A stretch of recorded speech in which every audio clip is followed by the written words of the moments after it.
मरुवं गन्धम् अव्वप्तं चेदिना गुणमासद्यं जाणालिङ्गगणं जीवमणिदिट्ठसंठाणम्। अर्थात जो शुद्ध जीव रस, रूप, गंध, शब्द, आकार से रहित है, ऐसे शुद्ध जीवों का निरंतर चिंतन करने वाले, मनन करने वाले आचार्य गुरुवर श्री विद्यासागर जी के चरणों में नमोस्तु नमोस्तु नमोस्तु। अध्यात्म शिरोमणि आचार्य गुरुवर श्री समय सागर जी महामुनि राज के चरणों में नमोस्तु नमोस्तु नमोस्तु। मंचासीन सभी मुनि राजों को नमोस्तु। जय बोलिए आरिका माँ 105 आदर्शमती माता जी की। कहा जाता है रत्नों को संभाल कर रखा जाता है, रत्नों को बाजार में खुला नहीं छोड़ा जाता, उन्हें संभाल कर रखा जाता है।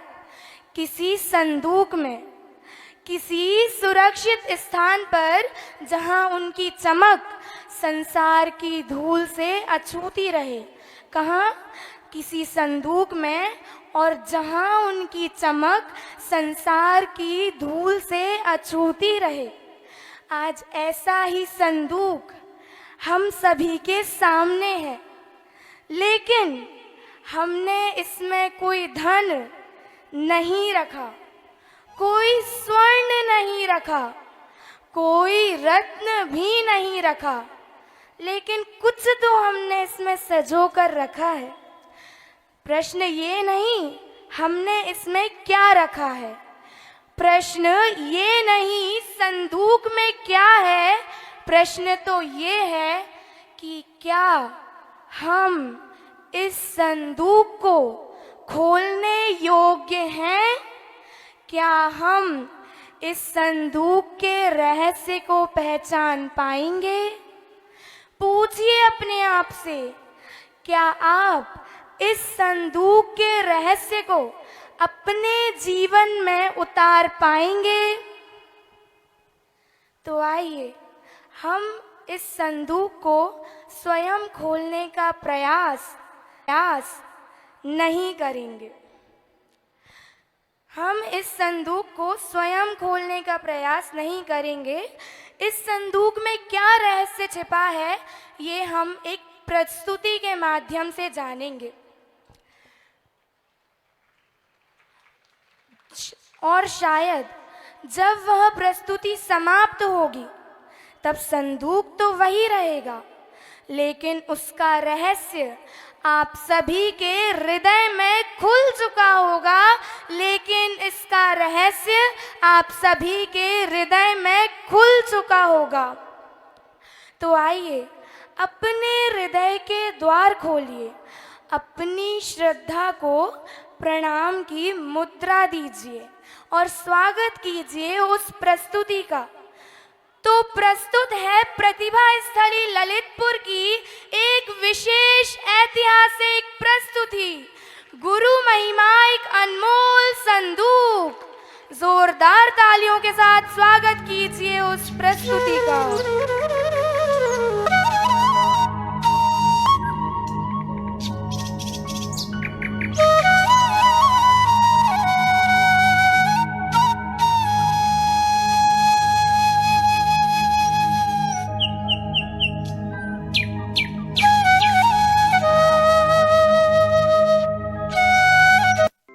अपनी दुनिया की स्वामिनी, हम हैं आजाद, हम हैं स्वतंत्र, अपनी दुनिया अपना ही तंत्र। ना हुक्म चाहिए ना कोई बंधन, ना रोक टोक ना अनुशासन। हम अपनी रानी, हम अपने राजा, हम ही मंत्री, हम ही प्रजा। हमको समझाएगा कौन, हमको डांटेगा कौन, कोई कोई नहीं। अरे अरे उठो बहन, उठो ना, कुछ बोलो। अरे इसकी सांस कितनी तेज चल रही है। हे भगवान, कहीं इससे कुछ हो तो नहीं गया। चुप रहो, ऐसा मत बोलो। मुझे बहुत दर्द हो रहा है। अरे इसकी सांस तो ठीक से आ भी नहीं रही।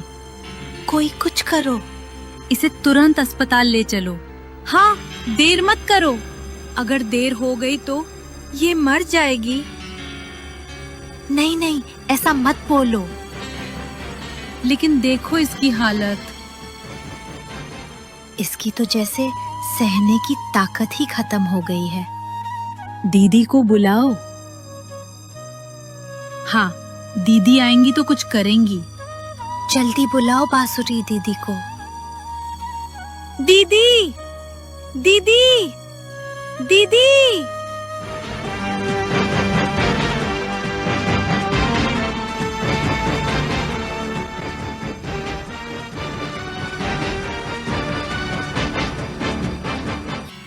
शीशी, ये क्या हुआ तुम्हें?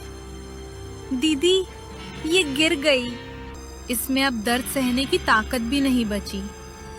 दीदी, जल्दी कुछ कीजिए, इसका भविष्य खतरे में है। कोई मुझे ना रोके, ना कोई मुझे टोके। क्या मतलब? तुम सभी स्वतंत्र हो या स्वच्छंद? क्या दोनों में कोई अंतर है? एक से लग रहे सुनने में। बहुत बड़ा अंतर है। स्वतंत्रता कहती है मैं सही को चुनूंगी। स्वच्छंदता कहती है जो मन में आएगा वही करूंगी। स्वतंत्रता में विवेक है, स्वच्छंदता में मनमानी। स्वतंत्रता में संयम है, स्वच्छंदता में अहंकार। स्वतंत्रता में जिम्मेदारी है, स्वच्छंदता में मैं ही सर्वे सर्वा हूँ।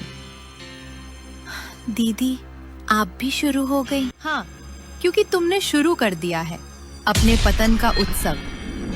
दीदी, आप फिर उपदेश देने आ गई। उपदेश नहीं, प्रश्न पूछना चाहती हूँ। तुम स्वतंत्र हो क्या? हाँ, तो अपने मन से पूछो, क्या तुम अपने मन की मालिक हो? यदि मन कहे क्रोध करो, तुम क्रोध करती हो। मन कहे अहंकार करो, तुम अहंकार करती हो। मन कहे बड़ों की बात मत मानो, तुम नहीं मानती। मन कहे गुरु की बात मत सुनो, तुम नहीं सुनती। तो तुम स्वतंत्र हो या मन की दासी? इधर उधर का सोचना, हर आकर्षण के पीछे भागना, हर इच्छा को आदेश मानना, ये स्वतंत्रता नहीं, ये तो प्रज्ञा अपराध है। तुम्हें अपनी आजादी पर इतना घमंड था ना, तो आज उसी आजादी से कहो तुम्हारी रक्षा करे। मुझे बहुत दर्द हो रहा है। सब हटो यहाँ से। लेकिन दीदी, मैंने कहा हटो।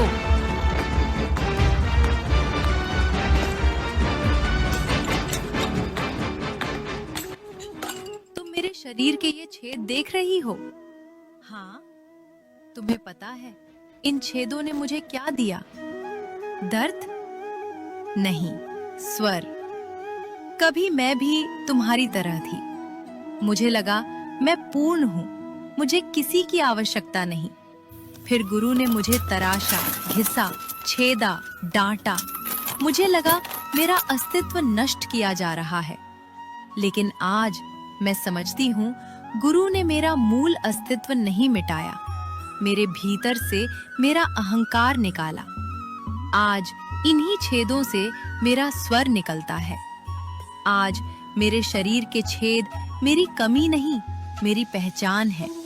और गुरु की डांट, वो भी शिष्य के दोषों में बनाए गए वही छेद हैं, जिनसे होकर चरित्र का संगीत निकलता है।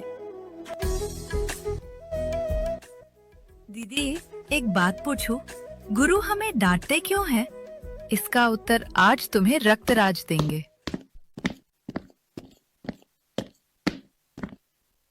मैं रक्तराज तुम्हें एक आंखों देखा संस्मरण सुनाता हूँ। जब कई किलोमीटर विहार करके आर्यिका माता जी का संग आचार्य श्री के श्री चरणों में पहुंचा, तभी उनमें से एक आर्यिका मां के पैर में किसी नुकीली वस्तु के चुभ जाने से अपार रक्त बहने लगा। पीड़ा बहुत थी। आर्यिका मां ने गुरु महाराज से पीड़ा कम होने के लिए आशीर्वाद का निवेदन किया, लेकिन वहां मिला आशीर्वाद फूलों की तरह कोमल शब्दों में नहीं, डांट के रूप में मिला, और वो डांट भी प्रायश्चित के रूप में। क्योंकि गुरु की डांट सिर्फ पीड़ा कम नहीं करती, वो भीतर की भूल को भी धो देती है। यही है गुरु की डांट का चमत्कार। ऐसी पीड़ा में भी डांट? ये डांट पूर्व में की गई असावधानी यानी इर्यापत समिति का पालन न करने पर हुए हिंसा दोष की शुद्धि हेतु थी। अब समझ आया शीशी, तुम्हें डांट क्यों जरूरी है। हाँ, पर क्या डांटना ही सभी समस्या का समाधान है? क्या गुरु को हमारी स्वतंत्रता अच्छी नहीं लगती?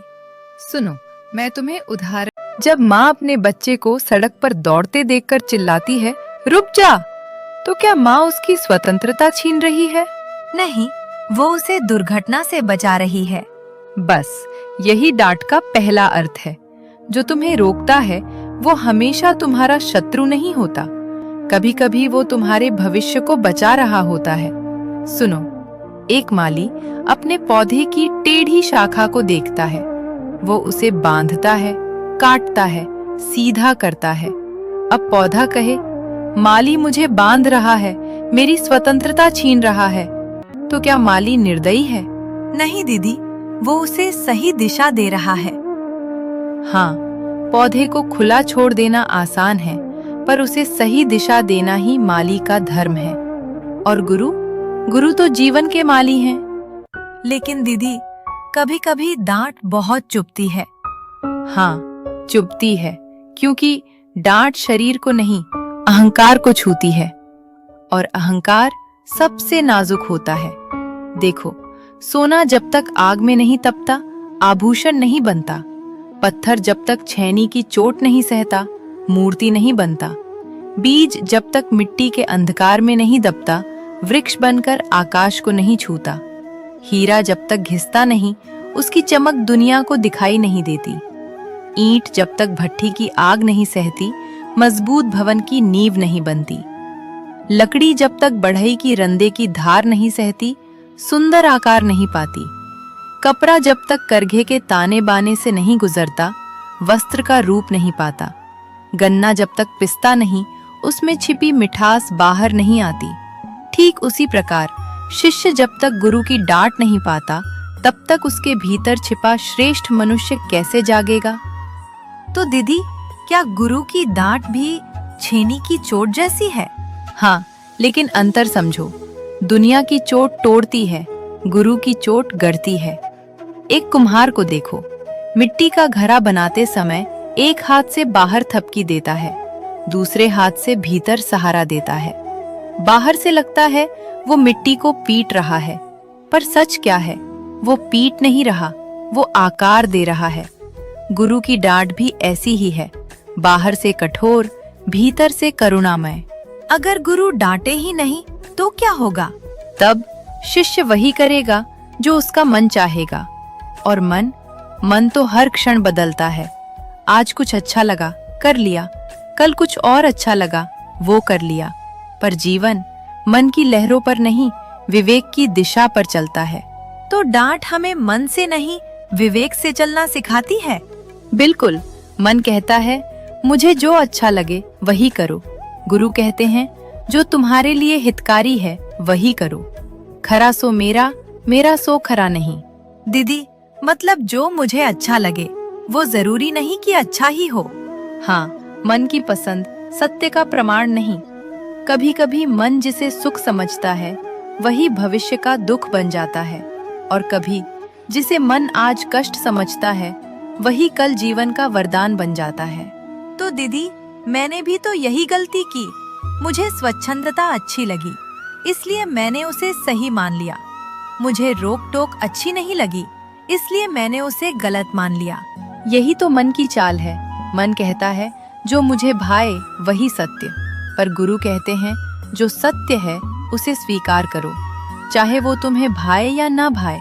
तो गुरु हमारी इच्छा नहीं देखते, हमारा हित देखते हैं। बिल्कुल, यही गुरु और संसार में अंतर है। संसार पूछता है तुम्हें क्या अच्छा लगता है, गुरु पूछते हैं तुम्हारे लिए क्या अच्छा है। संसार तुम्हारी इच्छा पूरी करता है, गुरु तुम्हारे जीवन को पूर्ण करते हैं। पर दीदी, सीमा भी तो बंधन है। नहीं शीशी, देखो, नदी को किनारे दे दो तो वह बहकर सागर तक पहुंचेगी। किनारे हटा दो तो वही नदी फैल जाएगी, दलदल बन जाएगी, अपना अस्तित्व खो देगी। इसलिए सीमा बंधन नहीं, अस्तित्व की रक्षा है। किनारे हट जाएं तो नदी बहती नहीं, बिखर जाती है। अच्छा कर दे, मैंने मन की सुनी, गुरु की नहीं। हाँ बिल्कुल।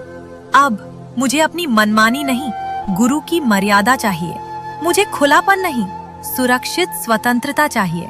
और मुझे डांट से डरना नहीं, उस डांट में छिपी गुरु कृपा को पहचानना है। यही समझ गुरु डांट का पहला प्रसाद है। काश पहले किसी ने रोका होता, पहले किसी ने टोका होता, पहले किसी ने डांटा होता, तो आज मैं यूं ना टूटी होती। दुनिया गिरने पर उठाती है, गुरु गिरने से पहले थाम लेते हैं, और उस थामने का नाम डांट है। गुरु तुम्हें परिष्कृत देखना चाहते हैं, और इसी परिष्कार की राह में कभी प्रेम से, कभी मौन से, और कभी कठोर डांट से गुरु तुम्हें तुमसे ही मिलाने आते हैं। अब मुझे सहलाने वाला नहीं, संवारने वाला चाहिए। अपनी इच्छा नहीं, गुरु की आज्ञा चाहिए। मन की स्वतंत्रता नहीं, गुरु के अनुशासन में सुरक्षित स्वतंत्रता चाहिए। आज मुझे गुरु की डांट स्वीकार है, क्योंकि अब समझ गई हूं, डांट बिन शीशी और शिष्य का भविष्य ही क्या। इन चरणों में शीतल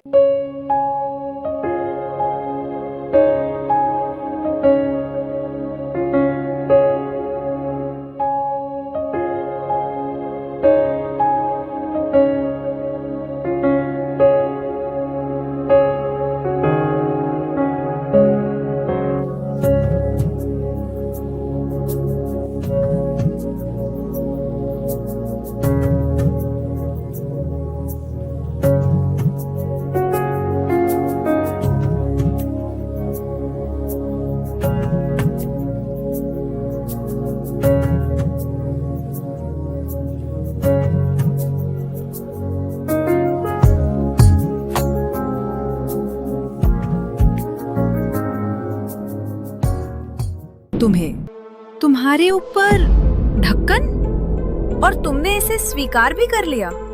तुम्हारी आजादी छीन ली गई, तुम्हें बांध दिया गया, तुम्हें डांट कर दबा दिया गया, तुम्हारी मर्जी छीन ली गई, तुम्हें अपने हिसाब से जीने नहीं दिया जाएगा।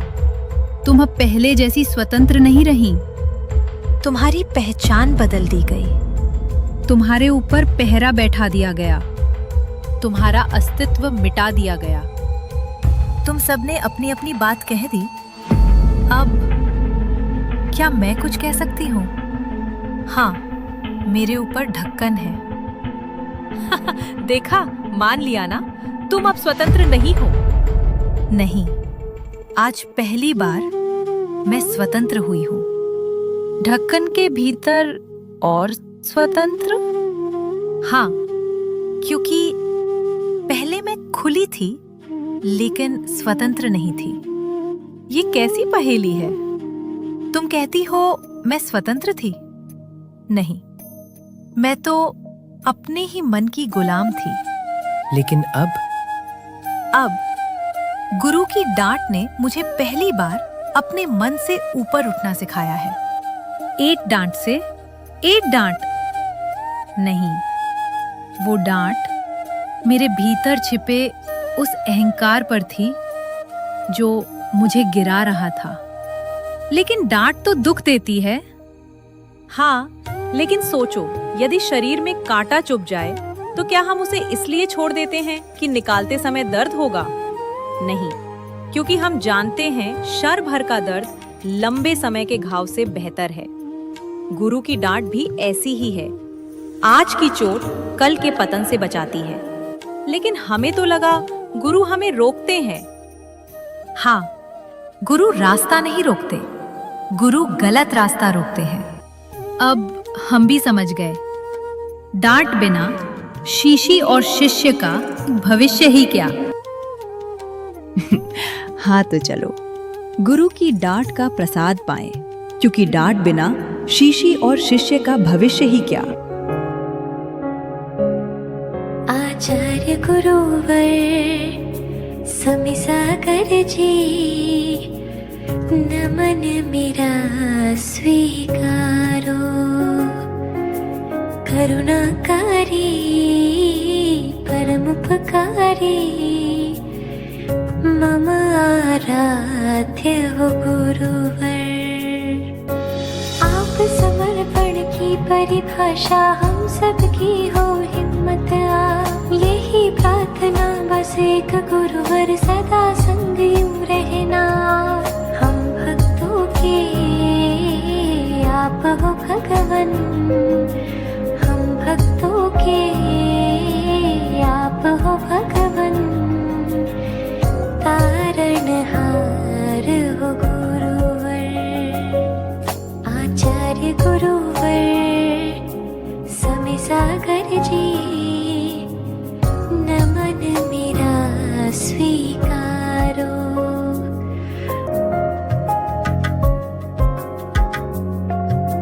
देख आपका संयम अद्भुत, इंद्रदेव भी नमन करे। कष्ट दूर हो जाते गुरुवर जब हम आपको याद करें।